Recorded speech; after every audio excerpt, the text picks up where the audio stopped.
I want you to stop whatever you're doing right now and point to yourself. Like literally take your finger and point to you. I'm guessing most people are pointing at their chest right now. Yeah. Or maybe their forehead. Right, exactly. And today we are looking at why the answer to that simple physical gesture reveals a really profound, terrifying isolation that is just built right into the modern mind. When you say the word I, or, you say myself, what exactly do you feel? What are you actually referring to? It sounds like a trick question, honestly, because we use that word all day long without a second thought. But the moment you try to pin it down to really examine your inmost being, it completely escapes you. It just slips right through your fingers. It really does. And that is the mission of our deep dives today. We've got a transcript of a truly iconic lecture by the philosopher Alan Watts. It's called The Myth of Myself. Such a great lecture. It's incredible. And we are going to use his insights to unpack why we so often feel entirely disconnected from the universe around us, and how shifting our perspective on that one little word, the word I, can fundamentally alter the way we experience reality. Yeah, we're going to distill some pretty profound, mind-bending concepts into some real aha moments. And we'll do it without getting bogged down in all the academic jargon. Exactly. So, okay, let's unpack this. Where does Watts actually start with all of this? Well, Watts starts by pointing out just how fundamentally weird it is to try to examine our own consciousness. He uses these incredibly vivid physical examples to show why the self is so elusive. Oh, right. The physical examples. Those are so good. Yeah, he notes that you can't look directly into your own eyes without using a mirror. Right. You can't bite your own teeth. Wait, bite your own teeth. Oh, right, because the biter is the teeth. Exactly. You can't taste your own tongue. Yeah. And you can't touch the tip of your finger with the tip of that exact same finger. It's like there is this profound mystery built right into the very architecture of how we experience ourselves. We are the ultimate blind spot to our own observation. Which brings Watts to what he calls the skin-encapsulated ego. The skin-encapsulated ego, that is such a vivid phrase. It really is. He points out that there's a consensus, especially in Western civilization, about what that I actually is, despite how hard it is to pin down. We tend to feel that our ego, our core self, our source of consciousness, is a center of awareness trapped inside a bag of skin. Yeah, and the language we use gives us away completely. Like, think about how strange our common speech is. We say, I have a body. We almost never say I am a body. Right, it implies ownership, not identity. Exactly. It's like we think we are just a kid wearing a VR headset, driving a biological mech suit. If the suit gets damaged, the I inside is perfectly fine, just, annoyed that the hardware is glitching out. That is a perfect way to put it. I mean, we say, I walk, or I talk, or I think, because we feel like we're the ones pulling the levers for those voluntary actions. But we never say, I beat my heart.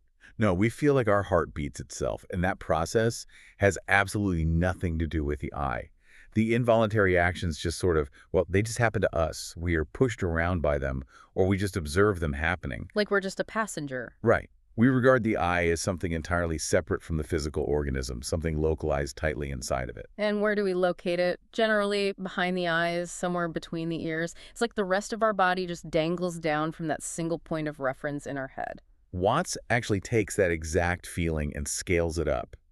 He compares the human skull to the Strategic Air Command headquarters in Denver. Oh, I love this analogy. He asks us to imagine a little man sitting in a great room surrounded by radar screens and control panels. This little man is wearing earphones that bring him messages from the ears. He's watching a television set that pipes in a live feed from the eyes. Very sci-fi. Very. He's hooked up to electrodes that give him signals from the hands. And he's just sitting there pushing buttons and turning dials to make the body move. It's a very mechanical, isolated way to exist. And the crazy thing is, it's not a universal human experience. No, not at all. Watts points out that if you ask someone from a traditional Chinese or Japanese culture to point to the center of themselves, they don't point to their heads, they point to their chest. Right, to what the Japanese call the kokoro or the Chinese call the shin. The heart-mind. Sometimes it's the solar plexus. But in the West, we are entirely stuck in that Denver control room behind the eyes. Which naturally forces us to look at the origins of this mindset. If this mech-suit perspective makes us feel so isolated from the physical world, why do we hold on to it? Yeah. How do we even get trained to think this way in the first place? Well, Watts argues it's all about deep cultural conditioning. Like, we're taught this from childhood. He gives this brilliant example of how kids ask questions like, Mommy, who would I have been if my father had been someone else? And that question reveals so much. It shows the child has already absorbed the cultural idea that a father and mother simply provide a physical body, No. and then a pre-existing soul or, spiritual essence is just popped into it at some vague moment. Just popped into a waiting vessel. And because we feel popped into the world from somewhere else, we feel completely foreign to it. Watts quotes the poet A.E. Housman here, and it perfectly captures this anxiety. Oh, what's the quote? It's, I, a stranger and afraid in a world I never made. Wow. Yeah. Right. We're basically raised to feel like an island of consciousness locked in a bag of skin, facing a profoundly alien external world. Ah. Think about how you describe your own daily grind to your friends. Do you feel like you are fighting against the clock, fighting against nature just to carve out a living?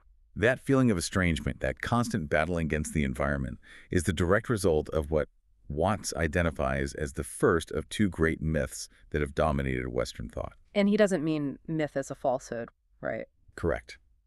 He means it as a grand image or a foundational narrative we use to make sense of reality. The first myth is the image of the world as an artifact. Like a carpenter's table or a potter's jar. Exactly. It's deeply rooted in the book of Genesis. It's the idea of man being a clay figurine molded by a celestial architect who then breathes life into it. In this view, absolutely everything, mountains, stars, flowers, grasshoppers, worms, they are all artifacts. They were all made. Made by someone else. Yes. So we constantly try to conquer nature, conquer space, because we view ourselves in a battle against a world that is fundamentally outside of us. Okay, here's where it gets really interesting, because I want to push back on this a little bit. Yeah. For a lot of people, there's actually something deeply comforting about that first myth. The idea of a grand celestial architect who made everything intentionally. Sure, absolutely. Watts even talks about this architect knowing exactly how high Mount Whitney is to the nearest millimeter, like a divine Encyclopedia Britannica. Doesn't that structure, that sense of a mastermind, give people a necessary sense of safety? That comfort is real, initially, and Watts does acknowledge it. The problem is that the comfort eventually metastasizes into claustrophobia. The shadow side of an omniscient mastermind is constant, inescapable surveillance. Oh, wow. Yeah. Watts shares this anecdote from his own childhood, where he would ask his mother impossible questions about the nature of reality. She would finally say, well, when we die and go to heaven, it will all be made clear. Classic mom answer. Right. And he imagines sitting around the throne of grace on wet afternoons in heaven, getting the Lord God to explain exactly why he made things the way he did. A literal, eternal Q&A session. Sounds exhausting. But then he tells this incredible appointed story about the reality of living under that system. He had a friend, an enlightened Catholic woman. In her bathroom, right on the pipe connecting the tank to the toilet seat, she had a little framed picture of an eye. Wait, really? In the bathroom? Yes, and underneath it, in Gothic letters, it read, "Thou God seest me." A literal eye on the toilet. That perfectly captures the suffocating lack of privacy in that worldview. You can't even have a private moment in your own head or, in the bathroom without a cosmic judge taking notes. Everywhere you go, this eye is watching, watching, judging you. You are never truly by yourself. You are known through and through by this infinitely just judge taking notes in his black book. And Watts argues that over centuries, this feeling just became too much for the Western psyche. It's too oppressive. We basically had to abandon that myth just to get some breathing room. But escaping that surveillance state in the sky didn't actually solve our feelings of alienation. It just left a massive void, and we quickly traded one myth for another. The shift really gained momentum from the late 18th century right through to the 20th. As scientists discovered the vast infinitude of galaxies and those immense light-year distances between them, the idea of the universe being ruled by a benevolent old gentleman sitting on a throne just didn't seem plausible anymore. It's just too big. It couldn't hold up to the scale of the cosmos. So we adopted the second great myth, which is the purely mechanical universe. And this is where things get really bleak. Because if there's no grand architect, the new fashionable assumption became that the universe is just dumb. It's just blind, chaotic force. To understand how deeply this took hold, we have to look at the thinkers who defined that era, like Darwin and Freud. Darwin's theory of evolution by natural selection was revolutionary, but it fundamentally altered our relationship with nature. Right. By showing how incredibly complex life could develop through random mutations and environmental pressures over millions of years, Darwin removed the absolute necessity for a designer. The mechanism was elegant, but culturally it reinforced the idea that the universe itself wasn't aiming at anything, it was just blind processes grinding away. And then Freud comes along and takes that same blind mechanism and puts it right inside our own minds. Precisely. Freud framed our deepest motivations around the concept of libido, which he defined as this blind, ruthless, uncomprehending lust. It was the foundation of the human unconscious. So you have Darwin showing a blind external world and Freud showing a blind internal drive. Yes. The prevailing notion became that the ultimate energy at the root of all being is utterly stupid. It doesn't care. It doesn't think. It just consumes and reacts. Which means human intelligence, our fine feelings, our rationality, our art. Well, I mean, all of that is just an unfortunate biological accident, a cosmic fluke. We're basically a weird freak of evolution living in a universe that has absolutely nothing in common with us and doesn't care about us at all. It's a very isolating thought. Watts even compares this scientific view of human intelligence to a sort of fungus or slime growing on a rock. It's a deeply hostile worldview. And it leads to this attitude where the only hope for mankind is to beat this irrational universe into submission, to conquer it with technology and concrete before it destroys us. We see this hyper-rationalist trap all the time today, especially in modern tech culture. People love to play the tough guy, right? Like, they put the universe down to prove they aren't indulging in wishful thinking. Oh, definitely. They act like love and values only exist inside the human epidermis, as some sort of evolutionary trick to keep us breeding, and everything outside our bag of skin is just dead geology and blind physics. We reduce consciousness to mere computational outputs. So, let me get this straight. To escape the cosmic dictator in the sky, we decided to believe we're a meaningless fungus growing in a hostile void. That's the tragic irony of it. And Watts doesn't mince words here. He calls both of these myths perfectly idiotic. Wow. Yeah, they simply don't make sense logically. His central argument against the second myth, the mechanical, stupid universe, is a masterclass in shifting your perspective. Yeah. He says you simply cannot get an intelligent organism out of an unintelligent universe. This is the massive pivot in the deep dive right here. This totally flips the script. Watts argues it's absolutely absurd to say we came into this world. We didn't come into it from somewhere else. We came out of it. Out of it. He asks the listener to imagine the world as a tree. Are you a bunch of birds that flew in from some other dimension and settled on the dead branches of this reality? Or are you the leaves growing naturally out of the tree itself? We are the leaves. He says we are symptoms of the state of the universe as a whole, and then he drops what I think is the most memorable analogy in this entire source material: the apple tree. It's brilliant because it removes all the mystical abstraction and grounds the concept in basic, everyday observation. He says, look at a tree in the garden. Every summer it produces apples. We call it an apple tree because the tree apples. That is what it does. In exactly the same way, we live in a solar system inside a galaxy, and one of the peculiarities of this specific environment is that, at least on planet Earth, it peoples. The Earth peoples. The Earth peoples in the exact same way that an apple tree apples. We grow out of this world. We aren't aliens placed on a rock. We are what the rock does when it's given enough time and energy. To really drive the mechanics of this home, Watts tells a hypothetical story about aliens visiting our solar system. Imagine a flying saucer showed up 2 million years ago, hovered over the Earth, and just saw gas, bubbling lava, and geology. Just a hot mess. Right. They shrug, say, just a bunch of rocks, and fly away. But then they return 2 million years later, take another look, and say, excuse me, we thought it was just rocks, but it's peopling, it's alive, it has done something intelligent. It's peopling. The rocks weren't dead. They held the potential for life all along. Just like an acorn isn't a dead piece of wood, it holds the entire blueprint and potential to become a massive oak tree. You just have to wait for the environment to activate it. If we connect this to the bigger picture, Watts is drawing a direct parallel to the New Testament logic that figs do not grow on thistles and grapes do not grow on thorns. It's a fundamental principle of reality that you simply do not find an intelligent organism living in a truly unintelligent environment. That makes total sense. The environment and the organism are one continuous process. We disconnect the intelligence from the rocks because of our cultural conditioning, but Watts is saying, where there are rocks, watch out. Eventually they're going to come alive and have people crawling all over them. Okay, but this raises a huge question. If we accept this premise that we grow out of this highly intelligent universe, that we are quite literally the universe expressing itself. How are we supposed to look at the dumb rocks sitting in our gardens today? Because if I go outside and pick up a rock, it sure feels pretty dead to me. That's where Watts introduces the idea of putting the world up instead of putting it down. Remember the hyper-rationalist trap we discussed? Yeah, the tough guy attitude. Right. The mindset that wants to put the world down by saying human emotion is just a chemical trick and the universe is all just blind geology. Hmm. Watts says if you feel warm-hearted toward the universe, you take the exact opposite approach. You put it up, you elevate the baseline of reality. He uses the example of a glass crystal to explain how this works. If you take a crystal and you tap on it, it makes a noise. It resonates.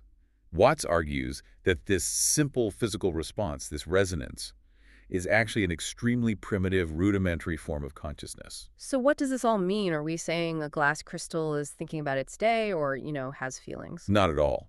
Watts is very clear about the distinction, and he explains the mechanism behind it. Consciousness, at its absolute core, is fundamentally a system responding to its environment. When you strike that crystal, it takes in kinetic energy, processes it through its specific atomic structure, and outputs a response of a vibration, a frequency. It responds to the world outside of it. Watts says that when you touch the crystal inside itself, it has a very simple reaction. It goes jangle. It goes jangle. It's an unbroken continuum of responsiveness. Exactly.